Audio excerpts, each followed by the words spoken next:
You ever get stuck working on something that was decided in a meeting, but no one took responsibility for it? Well, here's a simple tactic for making sure this doesn't happen anymore. I'm Bob Wendover. I'm sure you know the feeling.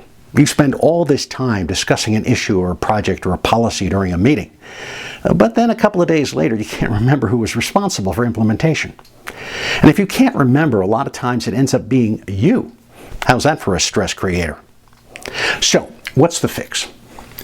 Ownership. In this day and age, the parade of meetings can blend together, especially if you have ganged them up during an afternoon or an evening. Sure, you do this so that you have a block of time to work on other projects, but do you really remember the decisions that came out of each one of those meetings? Maybe especially meeting number 3 and 4 or 5 or 6. Even if you remember the decision, will you remember the reasoning for it? And that can make things kind of tricky when you have to revisit or follow up on what needs to happen. This is just another recipe for leader stress and overwhelm.